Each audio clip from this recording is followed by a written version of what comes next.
Alright, y'all, welcome back. Minasan konnichiwa, etc., etc. I'm going to pick back up where I left off on the high blood pressure aspect of tea, and catechin.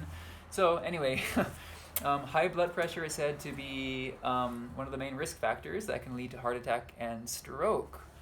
Causes of high blood pressure can be attributed to disease and genetic dispositions, or lifestyle habits, or many things, right?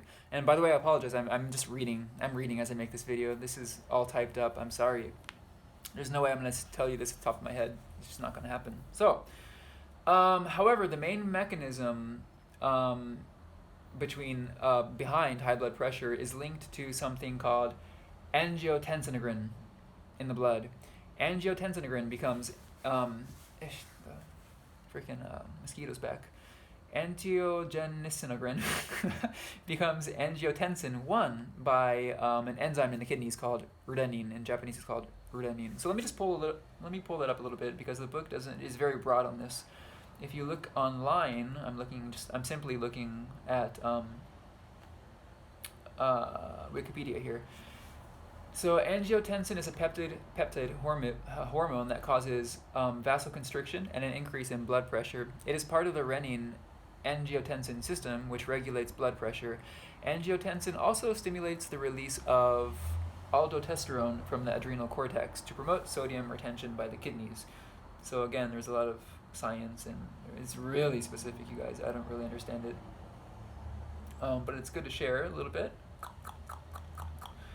Yeah, so anyway, so the angiotensinogen becomes angiotensin 1 through this enzyme found in the kidneys.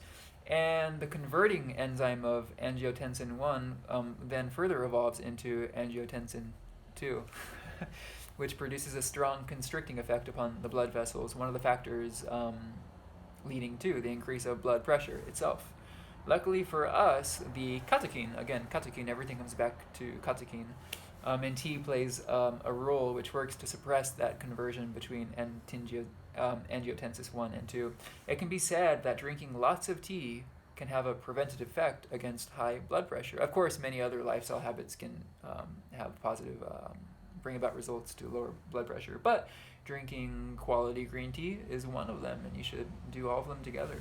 Go for good walks, stretch, deep breathing. All right, so in a survey conducted in 2006, JAMA, I'm not sure how to read the Japanese guy's name who conducted the survey, but anyway, 4,000 people which were compared, 40,000 people which compared rates of stroke among tea drinkers and non-tea drinkers. Yeah, I just typed this up really quickly. It's not making much sense. So there are 40,000 people which were compared. I guess among them were tea drinkers and non-tea drinkers. And the rates of stroke showed a reduced incidences of stroke by 35% among the males and 42% among the females were reported. And I'm not really getting this out very well. Okay. So to maintain normal levels of blood pressure, it is best to dissolve large amounts of catechin into water or tea. And the method of brewing, is, there are two control factors in brewing tea. One is the temperature of the water you use, and the other is the amount of time you use to steep the tea. So through these two controls, you can change the components that come out in tea and the flavor of tea. So catechin is actually brought about more easily whenever you use hotter or higher temperature water.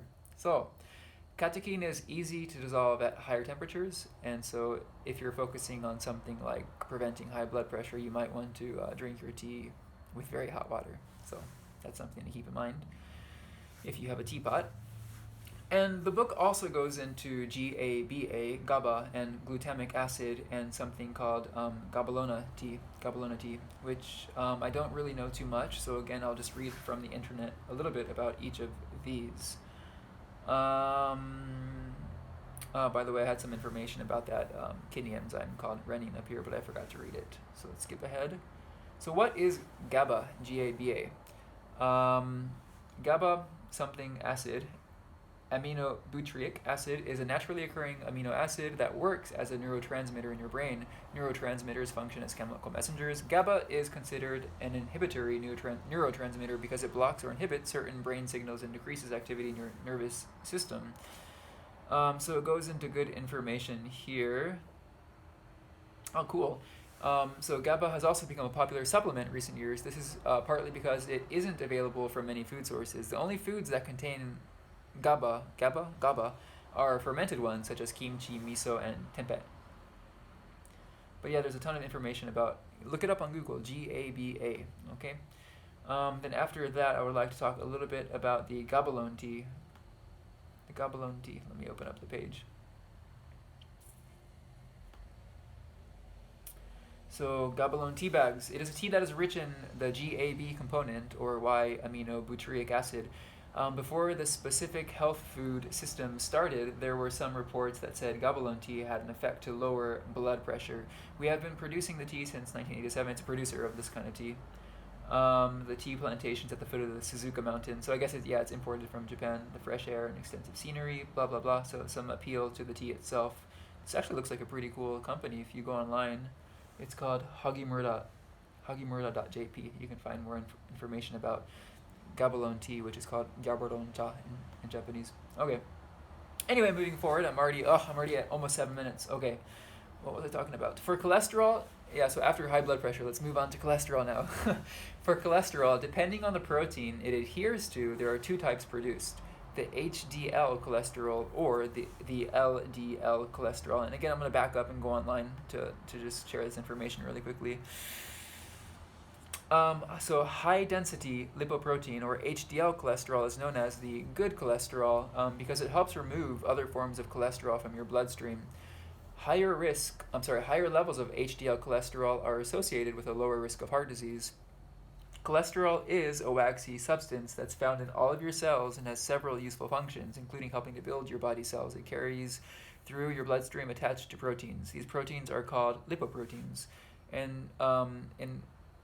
So then there's also LDL, or low-density lipoprotein cholesterol. High levels of low-density lipoprotein can eventually build up within the walls of your blood vessels and narrow the passageways.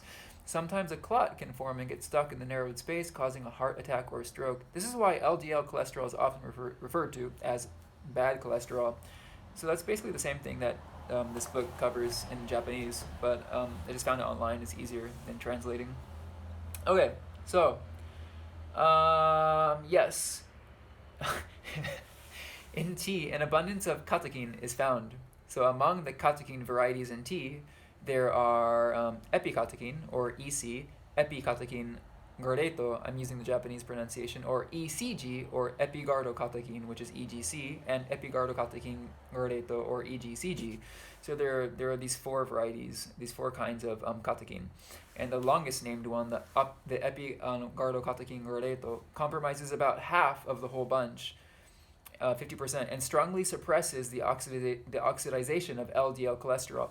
A study showed that drinking the catechin amount found within 7 cups of sencha green tea a day, or approximately 600 grams, by healthy adults over the period of 1 week showed suppressed levels of LDL cholesterol oxidization in blood samples. And the amount of 6 cups of sencha tea, or 400 milligrams, consumed daily over 3 months showed increased levels of LD, the good cholesterol levels in healthy adults. So good cholesterol, HDL, just basically clean sweeps all excessive cholesterol from all nooks and crannies of the body to be collected in the liver. Where's the liver? So rather than thinking of